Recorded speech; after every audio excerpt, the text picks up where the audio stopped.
one of my favorite lateral raises and a top 3 one you can still buy on the market. So what's up, beautiful people? Nathan Clark under you from Domination Nation Gym. So I consider myself kind of a lateral raise connoisseur of machines in general, but lateral raises I love. Got about 14 of them, I think. I'm going to show you one of my favorite ones today. I showed this video on here before years ago. This is the Strive seated lateral raise. So I'm going to show you a couple modifications I made which make it phenomenal. First of all, take the rubber stopper off. It gives you more pre-stretch. Unless you have super wide frame, I've got a really wide frame. And I get, this is perfect pre-stretch. So with a stopper on there, less pre-stretch. Notice these handles I've added to let me do length and partials at the end. I'll show you. And the other thing I did, I showed on Instagram before here, is I cut off the stopper. So if you look under here, it's hard to see, but there's a stopper right here. See how I cut that off? I haven't even painted it. But that was limiting the range of motion. Now you'll see a difference in the range of motion. So you can see the angle of that pad is about 17 degrees. Tutorial on how to best use a lateral raise machine. You guys know some lateral raise machines have flat pads, some have round pads. I prefer the round pads, so I'll show you why. Because I can do multiple different movements with this.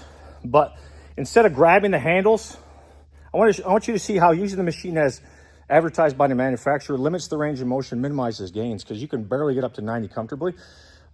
Try this trick.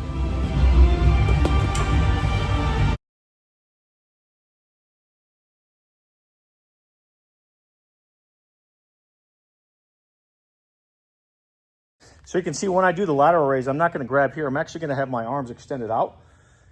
As if I'm doing a Y raise. It's kind of the angle as if I'm doing a Y raise. So it's following the scapular plane perfectly. Look at the difference between straight frontal plane abduction of the humerus versus scapular abduction. See how it's impingement? There's impingement because when you go straight frontal plane, the scapula doesn't move along its natural plane of movement with its articulation with the ribs.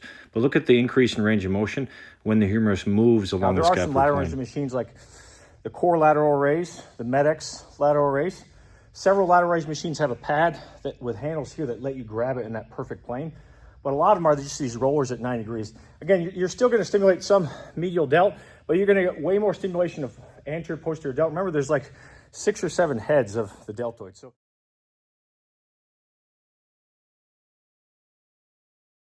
and the problem is most machines are made to do lateral raises just at 90 degrees. You'll still get some stimulation, but not optimal stimulation. All right, so check this out. Modified Strive lateral raise machine. Had this for a long time. So you can see the one caveat, the main drawback of this machine is the chest pad is not adjustable like the Atlantis or some other machines. If the chest pad was adjustable, it would be better. So I put a pad in front of me because it lines them up perfectly. But notice the position of my arms. They're kind of slightly to the side and slightly in front of me. I don't actually grab the handles. As I showed you, when you grab the handles, there's such a limitation in range of motion. And what you're going to see is I use this machine, I keep it in the 2nd setting or in the 8th setting only.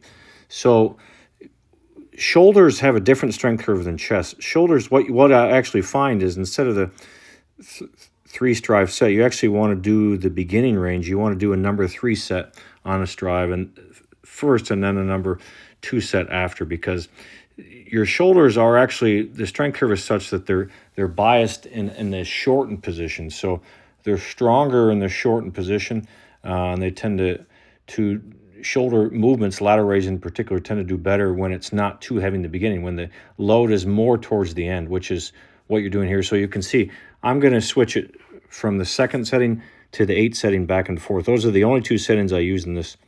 But the cool thing is look at the range of motion. Certainly I'm getting some trap involvement. I don't really care. But the range of motion is so puny when you just grab the handle. So the other main benefit of this technique is I can actually internally and externally rotate my humerus during the movement. You just can't do that with a flat pad.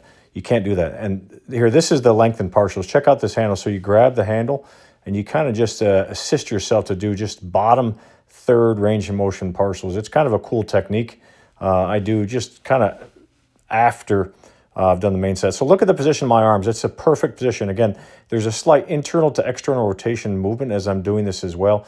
It's just so much more comfortable than grabbing the handles and limiting your range of motion. So this, like you guys have done this lateral raise machine, you know it's like, if you, or even with a Strive selectorized shoulder press, if you do just beginning range, only like lengthened focus, it's too heavy. So you almost have to do a number 5 setting on the selectorized shoulder press. With this, like, it's better if most of the weight is towards the end, not all the weight. So that's why I like a number 8 setting. So it's kind of short range bias.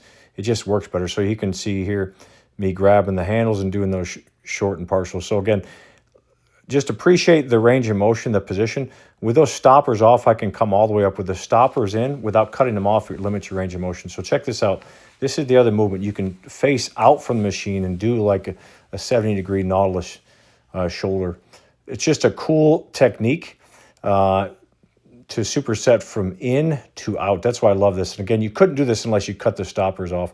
So you're definitely getting some trap, but this is just a phenomenal movement. I always love the Nautilus 70-degree shoulder, but I just don't need it. Once you modify this machine like this is just way better because it has the strength curve with it. But again, you depend on the position of your humerus. You're facing out, you're going to bias a little bit more rear delt than you will facing in, which is why supersetting this movement, like, you hit essentially your entire shoulder. I'll show you. You can do the movement facing in or facing out, especially when you take the stoppers off. So I actually sold my Nautilus 70-degree. I sold my Nautilus 50-degree chest. You know, and there's not really any reason for me to get like the David. You know, David makes a deltoid machine without arms, when you can do the same thing with this machine, make it multifunctional with additional strength curve. Let me know what you guys think. This is a great lateral raise, but it's not my favorite. I've probably got 2 or 3 that I like better than this for multiple different reasons, but it's a phenomenal lateral raise that you can find on the market now. Prime makes it. Obviously, you get 5 cam settings instead of 9, but I want you to try using it if you guys have it the way I am. Like, comment, subscribe below. Have an amazing day.